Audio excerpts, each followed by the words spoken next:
Let's do some screenshots. You ready? I've been dating a guy since January. We live in cities about 3.5 hours away from each other and have been trying to see each other as much as possible. However, I haven't seen him since mid-March due to his job. So I got this email in May 25th. So March, April, May is a long time to not see someone that you are quote unquote dating.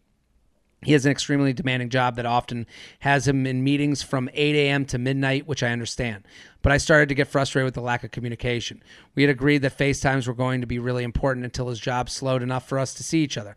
But even FaceTimes became difficult for him to follow through with, so we decided to take a step back with the plan that he would focus on work for a bit with the hope that it would slow in a few weeks and then see if he had the bandwidth to actually put in some effort. We stopped talking for 3 weeks aside from the odd message here and there, and then I got these DMs and texts. Pics are numbered in order. I'm feeling frustrated with the lack of forethought and the intention on his part regarding how he reached back out to me, asking to move forward. Our initial issue was how little time he had, even just to FaceTime, so him reaching out to quote-unquote fix it in such a careless manner and leaving hours-long gaps between texts about that issue feels so stupid. I like him a lot, but should I assume this will always be an issue and just cut my losses? So let's go to the text. You ready, Austin? I'm ready. Sorry. I'm getting some gummy bears.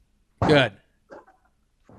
Okay. Okay. You be him, I'll be her. Oh, well, and he is the one on the left, right? Yes. Yes. So it's a picture of a cooler, like a 64, big cooler, big chug, right?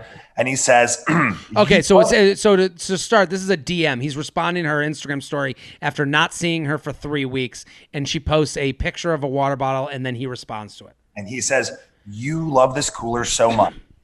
I'm obsessed with it. Chugged all 64 ounces in like 2 hours. Well, you used to be obsessed with me, with puppy dog faces, like 5 of them. Yeah, I really liked you. I still do. Love me again.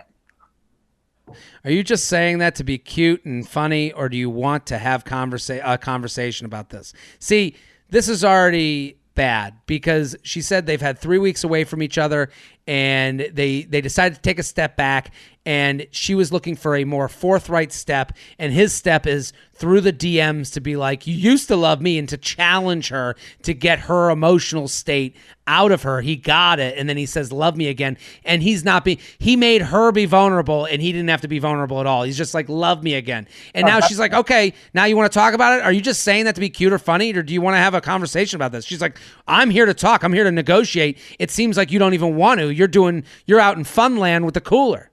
But so she writes, he is doing bare minimum. He's like, you used to be obsessed with me. Talk about manipulation at this point. It is like, he's just like, pulling these strings like a puppet master so that she responds the way that he, wants her to. Anyways. He's in fun land. She's at the negotiation table. It's bullshit. Definitely. So go ahead. But we have to talk about timestamps, right? Because a couple of these are like so spread out. Okay. Yeah, that was Sunday, 5:51 p.m. And now she says, do you want to have a conversation about this? And now 3 hours later, basically. He says, no, I miss you. And it sucks seeing you look so beautiful. Both of those are false vulnerability texts. 1,000%. False. 3 hours later? 3 hours later to say, no, I miss you, and it sucks seeing you look so beautiful. It's like, no. I'm asking for plans. I'm asking for what's the deal, bro? And this is all vague. So she writes, I miss you too. But are you saying all this because you want to discuss taking a step forward again? Or are you saying it just to let me know you miss me? See, she's on the ball. She's doing the right thing. And this was one of my favorite responses because it's so ridiculous. And basically, we've already called them out for being a liar. And he basically says it. He says, I would lie to figure out how we move forward.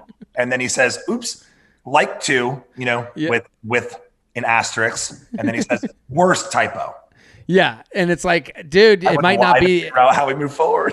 Well, that's what he's doing. He's lying to figure out how to move forward where he gets blown without commitment. And you're 3.5 hours away. Absolutely. She writes, I'm open to talking about how to do that.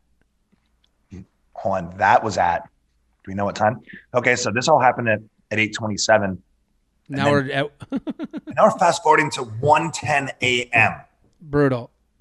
And he says, can we fix this? I hate that we're basically not in each other's lives now. Yeah, I've missed you. And then she does. She gets back the next morning like a normal person who wakes up at 8:30 in the morning, 8:49 a.m. Yeah, I've missed you. I don't want it to go back to the way it was, though. I didn't like the feeling of not knowing if, when I'd like to get to talk to you or see you next. 3 hours later, yeah, I agree. Then she writes, "Can we talk about how then?" Oh my God! And then 9 hours later. 9:52 p.m. That was 11:32 a.m. Can we talk about how then? 9:52 p.m. Is this a joke? No, just working. Yes, we can. My cousin is also visiting this week, so I cooked. Today was also my first day with this new job, so it's busy.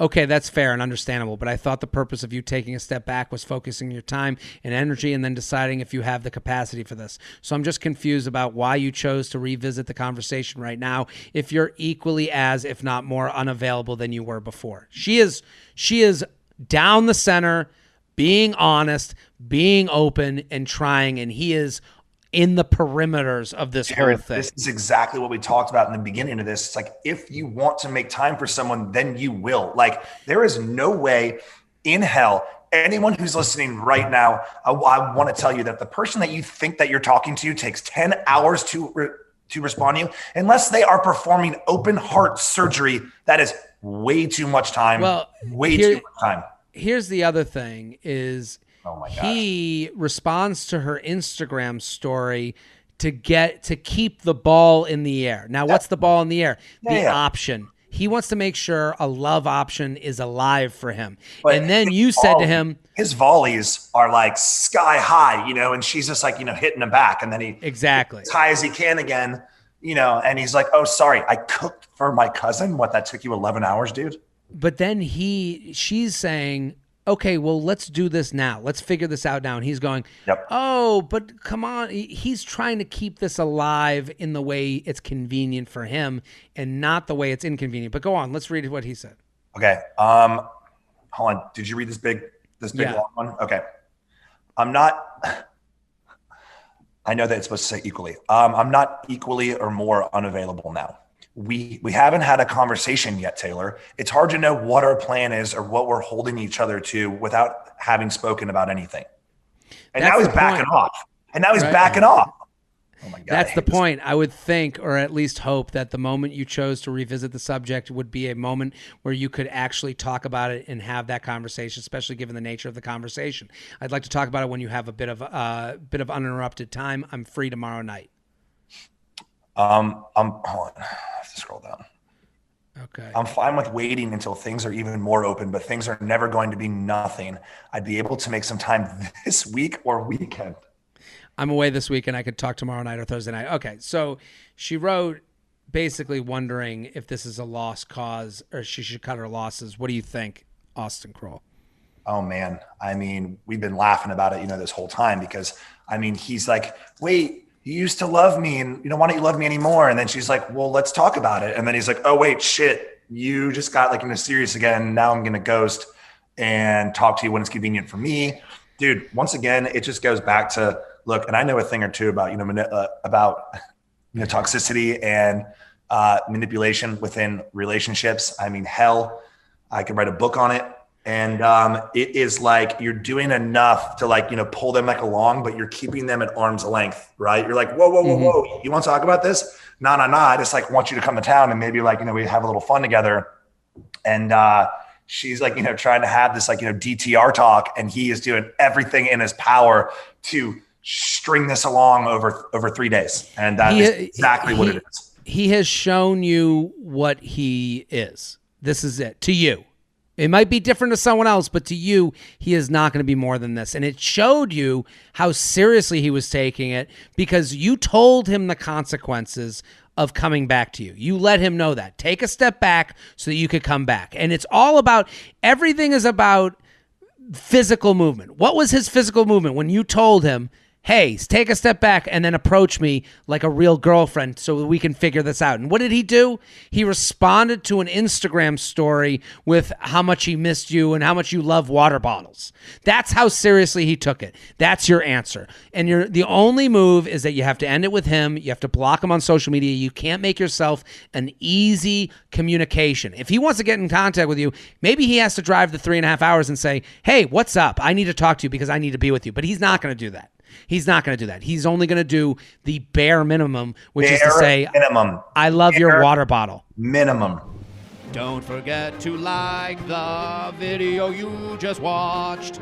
I have many more. Subscribe to the channel right now. Like and subscribe, like and subscribe, like and subscribe, you fool. There's even a bell you can click to. Now you've got your week set Monday through Friday. I'm here for you.